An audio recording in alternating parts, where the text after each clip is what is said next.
আজকে নিয়ে এসেছি ছানার ডাল দিয়ে তৈরি নরম ঝুরঝুরে মতিচুর লাড্ডু। আর সবচেয়ে ভালো বিষয় হলো এই মতিচুর লাড্ডু বানানোর জন্য কোনো আলাদা করে বুন্দি বানাতে হবে না। ছানার ডাল দিয়ে খুব সহজ পদ্ধতিতে অল্প সময়ের মধ্যে তৈরি করে নিতে পারবেন দোকানের মতো মতিচুর লাড্ডু। তাহলে চলুন ভিডিওটি শুরু করা যাক। সবার প্রথমে আমি এখানে 2 কাপ ছোলার ডাল নিয়ে নিয়েছি। ডালগুলোকে আগে থেকেই প্রায় 2 ঘন্টা মতো পানিতে ভিজিয়ে রেখেছিলাম। এরপর ডালগুলো ভালোভাবে ধুয়ে একটি মিক্সার গ্রাইন্ডারে দিয়ে দেব। এখানে অতিরিক্ত কোনো পানি ব্যবহার করব না। ডালগুলোকে এমনভাবে পেস্ট করে নেব যেন মিশ্রণটি খুব বেশি মসৃণ না হয়।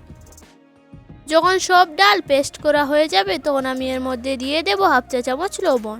এখন এই লবণটাকে ডালের সাথে ভালোভাবে মিশিয়ে নেব। এবার চুলোর উপর একটি প্যানের মধ্যে আমি পরিমাণ মতো সাদা তেল গরম করে নেব। তেল ভালোভাবে গরম হয়ে এলে ডালের মিশ্রণ থেকে ছোটো ছোটো বড়ার মতো করে সাবধানে তেলের মধ্যে ছেড়ে দেব। এখন বড়াগুলোকে মাঝারি আঁচে উল্টে পাল্টে ভালোভাবে ভেজে নেব। চেষ্টা করবেন বড়াগুলো যেন হালকা সোনালি রঙের এবং একটু ক্রিস্পি হয়, তবে খেয়াল রাখবেন খুব বেশি যেন গাঢ় বাদামি না হয়ে যায় বা পুড়ে না যায়। এক পাশে সুন্দর সোনালি রং চলে এলে আমি অপর পাশটাকে উল্টে দিয়ে ভালোভাবে ভেজে নেব।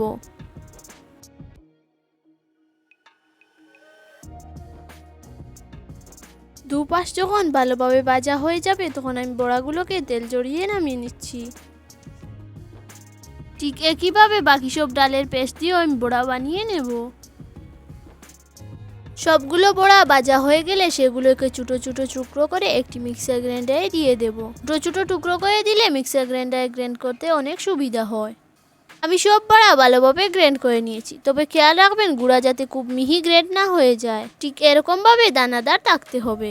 এবার লাড্ডুর জন্য চিনির রস তৈরি করে নেব। সেই জন্য চুলায় একটি প্যানের মধ্যে দিয়ে দিয়েছি 1 বাটি চিনি, আর সেই একই বাটিতে নিয়ে নিয়েছি 1.5 বাটি জল, আর দিয়ে দেব 2টি ফাটানো এলাচ। সব কিছুকে ভালোভাবে নেড়েচেড়ে কয়েক মিনিট ফুটিয়ে নেব। যখন চিনির রস ফুটে কিছুটা ঘন হয়ে আসবে তখন আমি এর মধ্যে অ্যাড করব 2 চা চামচ অরেঞ্জ ফুড কালার। এরপর আগে থেকে দানাদার করে রাখা বড়ার মিশ্রণটা চিনির রসের মধ্যে দিয়ে দেব।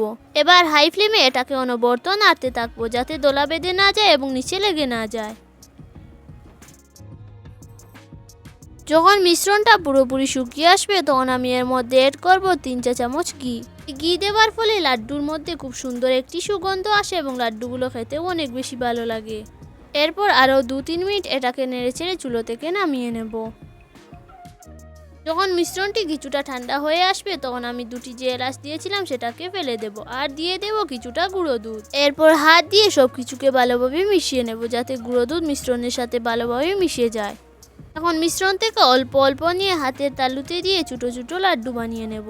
ঠিক একইভাবে এখানে আমি বাকি সব লাড্ডুগুলোকেও তৈরি করে নেব। এই ছিল আজকের ছোলার ডাল দিয়ে তৈরি সহজ মতিচুর লাড্ডু রেসিপি।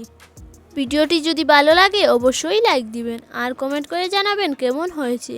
আর এরকম আরও সুস্বাদু এবং সহজ রেসিপি পেতে আমার চ্যানেলটি সাবস্ক্রাইব করে রাখবেন। তো আবার দেখা হবে আরেকটি নতুন রেসিপি নিয়ে। ততক্ষণ ভালো থাকবেন, সুস্থ থাকবেন। আল্লাহ হাফিজ।